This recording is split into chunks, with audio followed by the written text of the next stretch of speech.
Hey, mommy, daddy. I'm Tina Fernandez, your parenting coach, and we have been on this series for a while. The ABCs of parenting. We have gone through January, where we touched on attention. February, we did boundaries.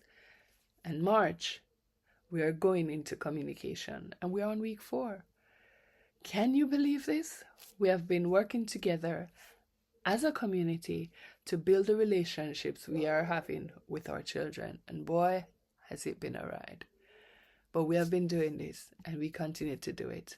So tonight we're talking about restoring connection through communication because communication really influences relationships. And your child can know clear rules, you can have strong boundaries, you can have consistent consequences, you can pay a lot of attention, but you can still feel disconnected from your child because correction alone does not build closeness. Connection does. And without connection, communication becomes control. So we're going to be diving into this tonight, the final week. Why connection changes everything? Why is it that children are more likely to accept correction, respect authority, admit mistakes, and open up only when they feel emotionally connected? Because connection builds influence. Fear, however, builds temporary compliance. And if only intense conversations in your home happens during discipline, your voice may be associated with threat, not connection.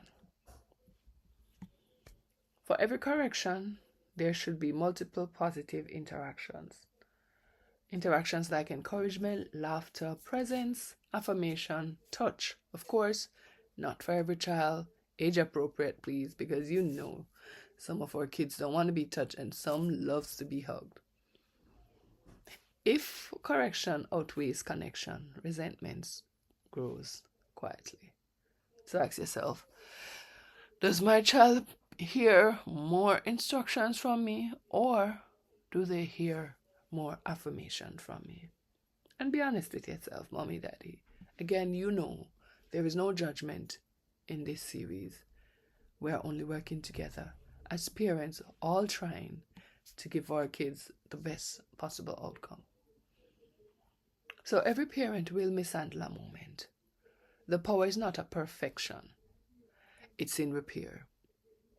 And repair can be handled calmly. You can apologize because the truth is, apologizing does not weaken your authority. So if you do something wrong, I raised my voice. Okay, let's try this again. Because nobody wants to shout at their kids, and I'm sure the kids don't want to be shouted at either. Or, hey, the boundary still stands, but my tone could have been a little better. You apologizing models emotional maturity, and your children will trust you because you own your mistakes, not because you make them feel like they are always the one that's making the mistake. So how can we connect with our kids at age 5, at age 9, at age 13, whatever the age range they are? Between 5 and 8, you could try 10 minutes of undivided play, eye contact at their level, and verbal affirmation. Now, if you're not as fit, because I know I'm not as fit to be running up and down with a 5 to 8-year-old, but you can give them 5 minutes too. That works. Age 9 to 12, ask about their interests. Go to their recitals, be at their school plays, be at their matches. Attend what matters to them. Correct them privately and affirm them publicly. These little tiny changes, shifts in your behavior will mean a world of difference for your kid. Age 13 to 17, it can look something like respecting their autonomy, knowing when they want to just be them. Listen without immediate fixing. Invite their opinion. What do you think? What do you think about this? Sit in silence without forcing a conversation. Sometimes connection is presence. And that's all they need, not pressure. If your child avoids you, it may not be rebellion. It may be distance, and distance is reduced intentionally. So for you to connect with your child, you have to have patience, you have to have self-control, gentle, and you have to be consistent with it. You don't have to be loud. Your kids need to know that they are secure. So let's try a challenge for this week. For the next 7 days, schedule 10 intentional minutes. No correction, no lectures, no teaching, please. Just our presence, and watch what shifts. Because communication is regulation. Communication is listening. Communication is clarity. Communication is connection.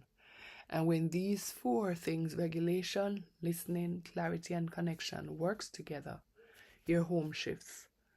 And you have a decrease in arguments. Your influence increases because they now trust you more. And your children will feel safe enough to speak to you. And guided enough so that they can grow as adults, as kids, as teenagers. Mommy, Daddy, we are not failing at this. We realized that we needed help, and we are in a community, in a space that help is present. Call me, talk to me, send me an email, chat in the comments. Let's work together on this thing, because this parenting journey is not a joke, but it can be so much fun when we do it the right way. Have a safe day.